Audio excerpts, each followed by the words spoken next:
Hey guys, this is Academic Chemistry, Unit 3. We're doing Chapter 8, Section 2. So this is the first part of learning how to build Lewis structures for molecules. So today we're just going to recognize properties of Lewis structures and molecules and identify what they mean. And then the next set of notes, we're going to learn how to actually build your own Lewis structures. Okay, so first thing you need to know is the octet rule. What is it? So when bonding, atoms are going to rearrange their electrons so they have a full octet or 8 valence electrons to be stable. Now, if you remember the general rule for valence electrons, everything hydrogen and down is 1, beryllium and down is 2, as well as helium has 2. And then the transition metals generally have 2 valence electrons, although sometimes they have 1. Boron and down is 3, carbon and down is 4, nitrogen and down is 5, oxygen down is 6, fluorine down is 7, and neon down is 8. And that is the goal, to have like the noble gases, so to be like 8 electrons. And that's very stable because then your outer shells are full. Atoms like it when their outer shell of electrons is full. It's just a nice happy feeling for them. Now keep in mind, whenever I say they want or they feel, atoms don't have feelings, they're not alive, but it's just easier to kind of think of them as wanting to have a full shell of electrons. There are, of course, some exceptions to the octet rule. So, for example, hydrogen and helium, they're stable with 2 valence electrons, and that's because they only go to the first energy level. If we remember the SPDF, those shapes, the first energy level only has an S-shaped suborbital, so it can only have 2 electrons.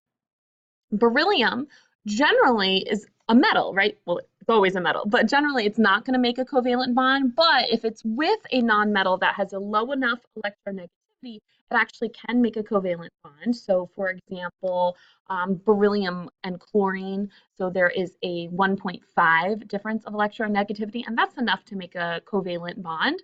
Beryllium is stable with 4 valence electrons. Boron is stable with 6 valence electrons, so it has one side of it completely empty.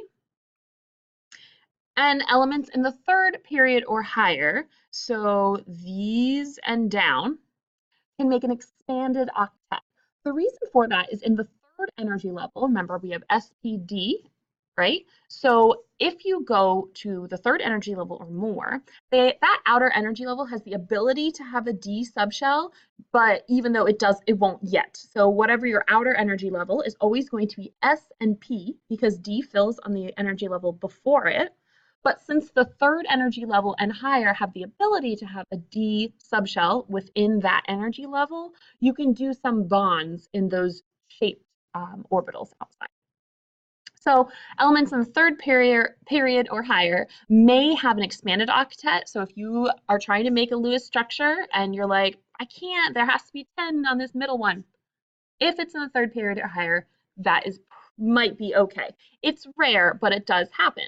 So an expanded octet, expanded means bigger than, an octet means 8. So an expanded octet is greater than 8 valence electrons. And sulfur is the big one on that. Sulfur often makes an expanded octet.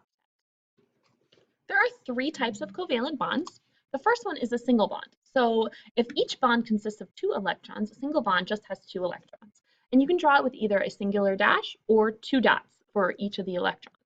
There's also a double bond. Double bond would be 2 dashes or 4 dots between them. Or a triple bond. A triple bond would be 3 dashes representing each bond, or 6 electrons between them. Now, some people draw the electrons a little differently, like in this nitrogen here, they would have them flipped on the side. I don't personally like that because then it looks like 2 bonds with 3 electrons each, and I find that to be very strange. So I keep my electrons in line with bonds between atoms. So here's 1 bond, 2 bonds, and 3 bonds. Now, if you think about the strength of bonds, a single bond has only 1 attachment, a double bond has 2, and a triple bond has 3. So out of these, the triple bond is going to be the strongest versus the single bond is the weakest. Bonds can be drawn, so make sure you have this note, bonds can be drawn as 2 dots between atoms or a single line. And if you're counting valence electrons around an atom after you've already made the bonds, then you need to know that all electrons between atoms, those bonded electrons, contribute to the atom's valence electrons for each. So For example, in oxygen, if I'm trying to count up oxygen's total valence electrons, these electrons on top, these electrons on bottom count. The middle electrons count as valence electrons for both the right and left oxygen. So if I were to count oxygen's valence electrons, I'd say 1, 2, 3, 4, 5, 6, 7, 8 for the left, and on the right, 1, 2, 3, 4, 5, 6, 7, 8 on the right. We're going to do some more like this.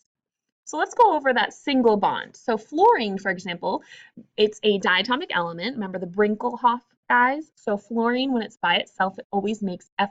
If you look at the electron configuration, remember these orbitals here, and we filled them with electrons. Now, the fluorine on the right, I flipped it upside down, just so you can see. Remember, atoms are in space, so they go in lots of different directions. And look what happens when I pull these orbitals together. So previously, this 2p was by itself. It just had one electron, and this 2p just had one electron. And when I bring it together, they share that same space.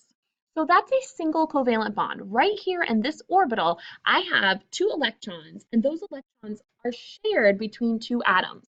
So this electron, this blue fluorine, had previously just been on the right fluorine, but now it's going to go back and forth between the right and the left. This purple electron had just been on the left fluorine, and now it's going back and forth between the two. Now, when you're drawing these, remember, fluorine has 7 valence electrons. So first, I'm just going to give it its valence electrons. Notice I skipped between the two atoms to make my life a little easier. So fluorine 1, 2, 3, 4, 5, 6, 7. All right, if I look at it, these two in the middle that kind of matched up anyways, they're unhappy because they're by themselves, as opposed to everyone else is paired up, which is more stable. So they're going to come together and make a bond. So if I look around fluorine, now I have 8 valence electrons on each atom, so each has their octet and they are happy. So each fluorine atom has 3 lone pairs. So what I mean by lone pairs are these that flash right here. Those are lone pairs of electrons. They're in a pair, but they're on a lone atom or a single atom. Notice how these are shared, these are not shared. So these are non-bonding electrons, and the 2 electrons shared between the atoms make a single covalent bond. What about oxygen?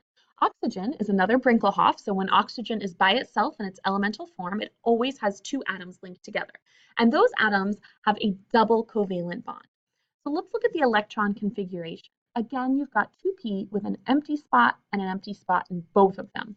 So when those atoms come together, it's going to fill both of those 2p's in each atom with 1 electron from each, and so those are shared. So each oxygen initially has 6 valence electrons, so I'm going to draw those 6 with any open spaces as close to the other atom as possible to make it a little easier. 1, 2, 3, 4, 5, 6. Again, I put my 6th one on the left here, so that way it's open space between the atoms.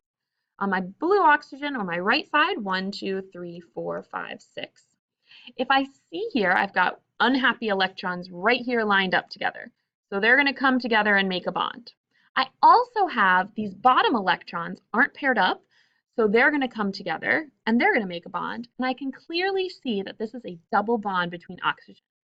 Also, if I draw my circles, each oxygen has 8 valence electrons within its outer energy level now, because these 4 are shared between. Okay, so that's oxygen with a double bond, 4 electrons shared between the 2 oxygen atoms. All right, a triple bond is seen in nitrogen. And again, nitrogen is another example of Brinkelhoff. So nitrogen always has 2 nitrogen atoms together when it is elemental. When there's no other type of element present, nitrogen atoms automatically pair up.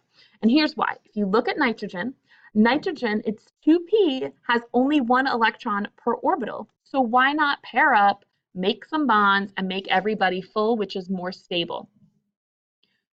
1, 2, 3, 4, 5. I kind of drew in a little odd, but 2 together, 3 singles. 1, 2, 3, 4, 5 valence electrons on each nitrogen. I've got some lonely ones, they're going to come together to make a pair. I've got some lonely ones in the bottom, they're going to come together to make a pair. Lonely ones in the bottom, they come together to make a pair. Notice all the pairings end up occupying the same space in our Lewis dot structure. They're always between the atoms.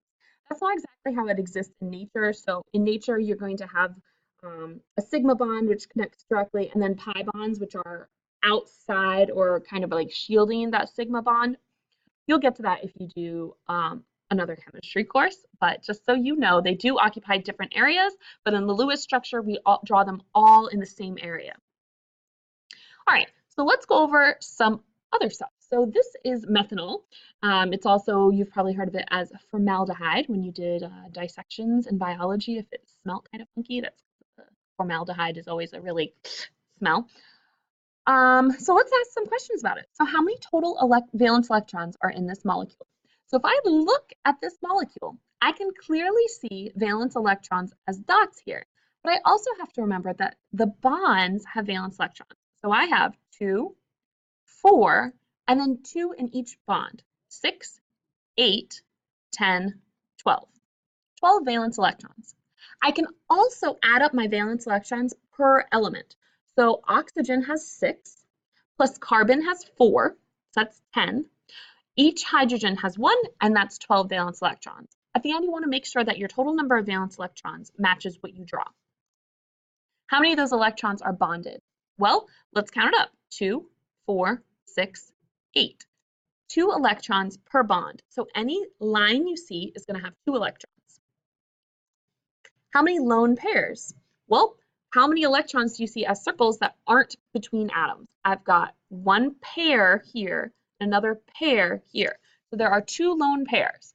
There are 4 non-bonded electrons, but 2 of them, 2 pairs, because it's a pair is 2 things.